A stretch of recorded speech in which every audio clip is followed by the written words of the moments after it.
juicio está para probar ante la sociedad, por eso es público, que el mal desempeño existió.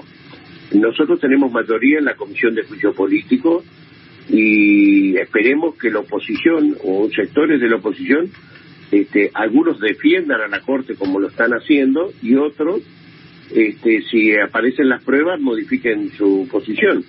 Ahora, dictamen va a haber, no te quepa ninguna duda, y va a haber en 90 días o 60 días hábiles, creo que es más o menos el plazo. Dictamen va a haber.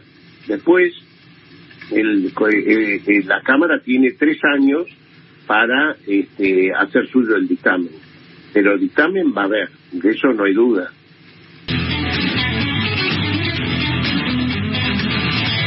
Muy buen día, Eduardo Valdés. Jorge Fontevecchia te saluda. ¿Por qué tu preocupación de que Robles se vuelva un prófugo de la justicia? ¿Cree que si no lo convocan no volvería? Buen día, Jorge. Bueno, primero quiero decir que estuviste muy bien reemplazado por Nuria, porque conversé con ella mientras vos no estabas. No solo dije que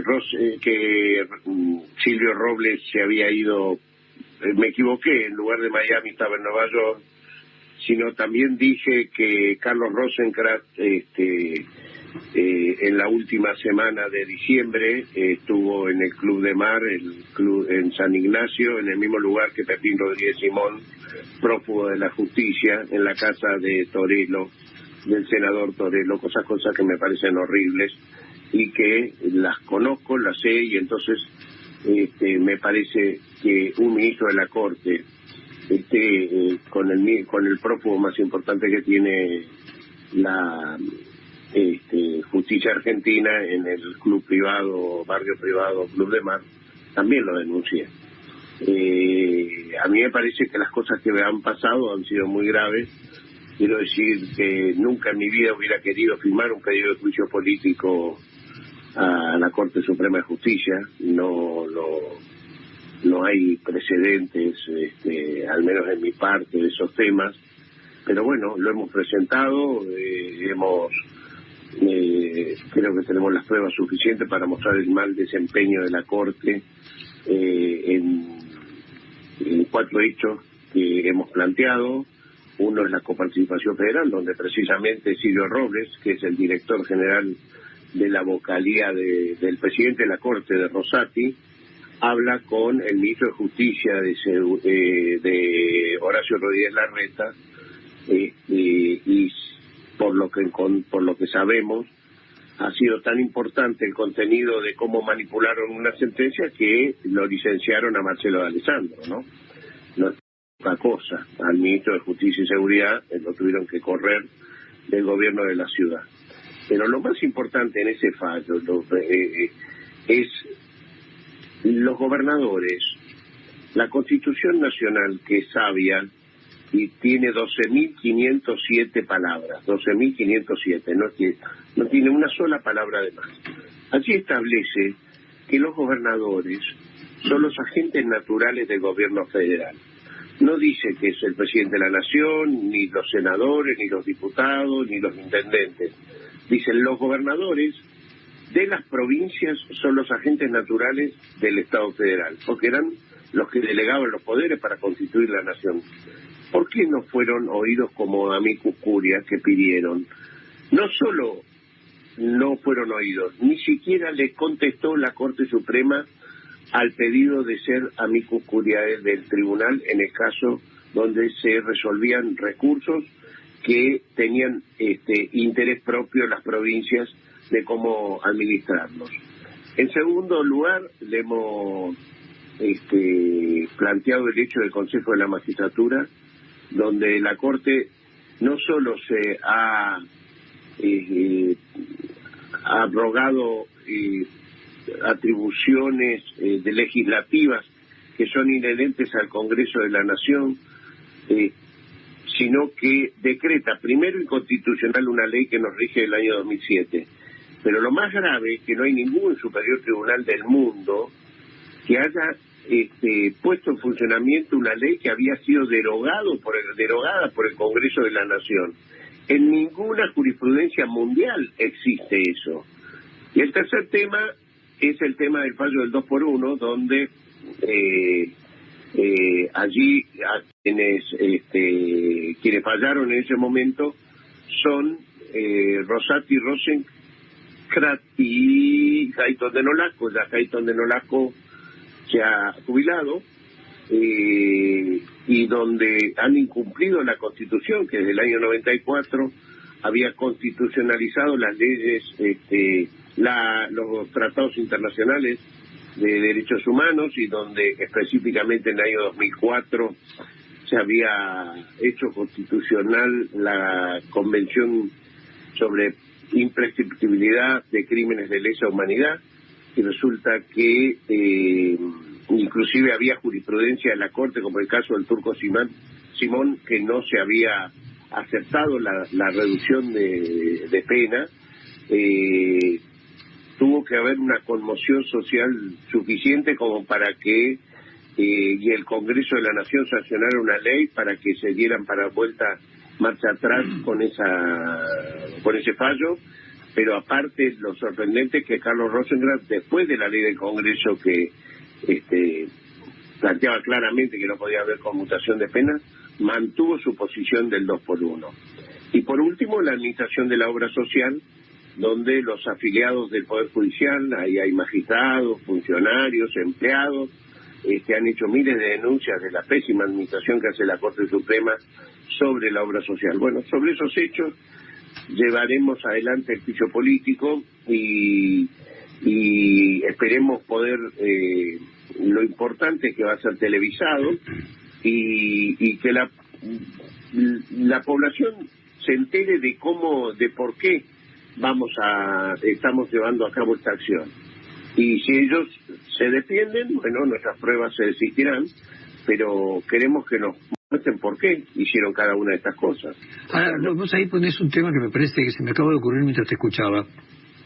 En Brasil, el intento de ocupamiento de la Plaza de los Tres Poderes fue de tal magnitud que lo que produjo ahora es una especie de pacificación del país, porque todo el mundo escandalizado frente a una situación de tal gravedad descubre el peligro que significa el discurso del odio.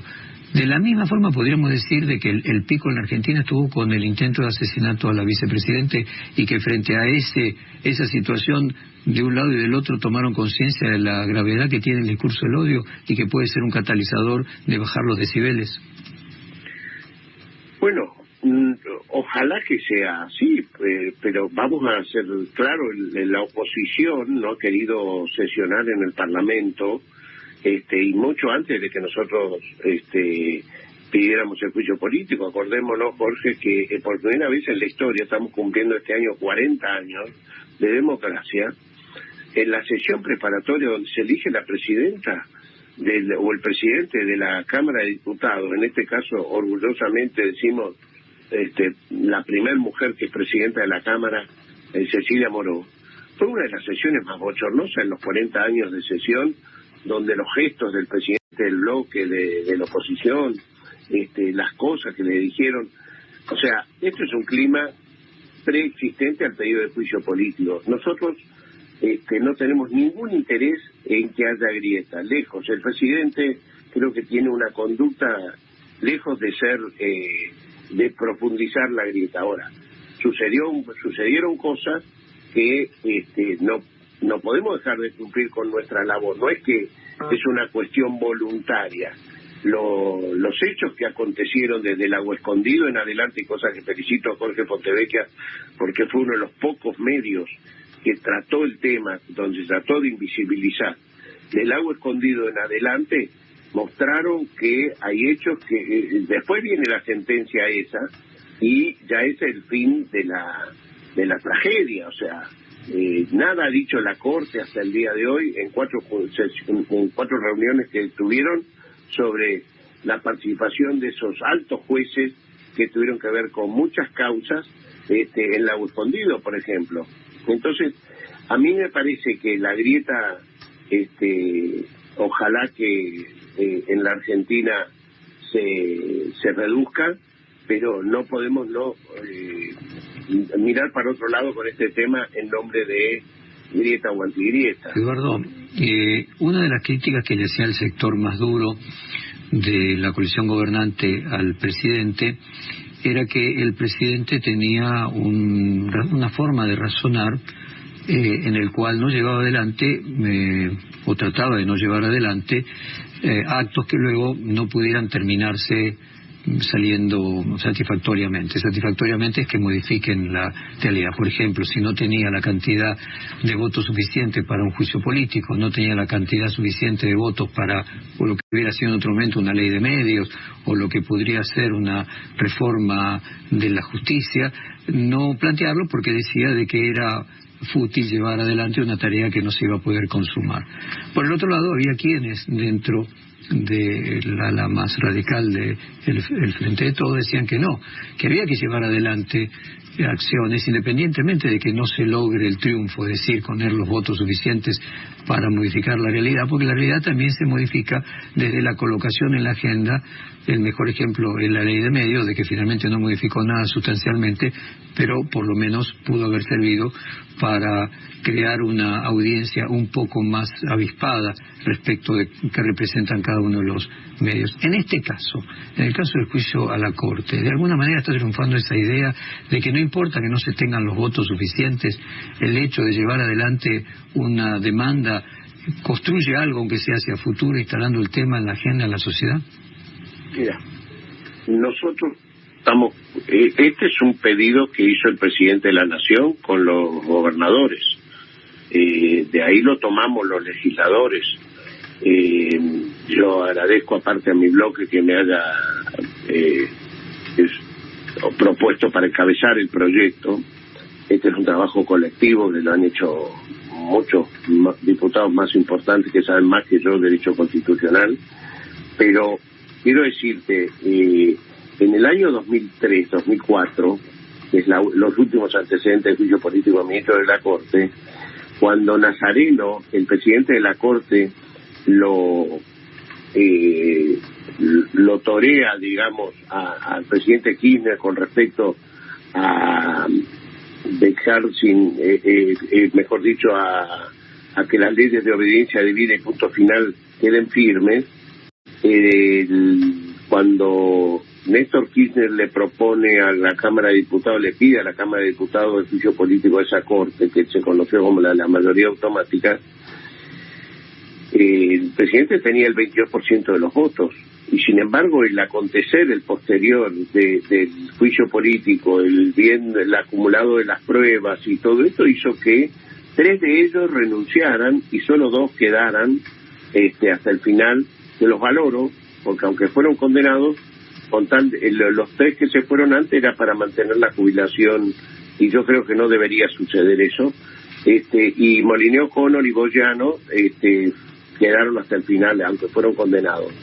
Y bueno, nosotros no es una cuestión de cómo empezás con mayoría, porque si no, ¿para qué es el juicio? El juicio está para probar ante la sociedad, por eso es público, que el mal desempeño existió. Nosotros tenemos mayoría en la Comisión de Juicio Político y esperemos que la oposición o sectores de la oposición, algunos defiendan a la Corte como lo están haciendo y otros, si aparecen las pruebas, modifiquen su posición. Ahora, dictamen va a haber, no te quepa ninguna duda, y va a haber en 90 días o 60 días hábiles, creo que es más o menos el plazo. Dictamen va a haber. Después, la Cámara tiene 3 años para hacer suyo el dictamen, pero el dictamen va a haber, de eso no hay duda. Eduardo Valdés, muchísimas gracias por este diálogo con Modo Fontevecchio y te despedimos con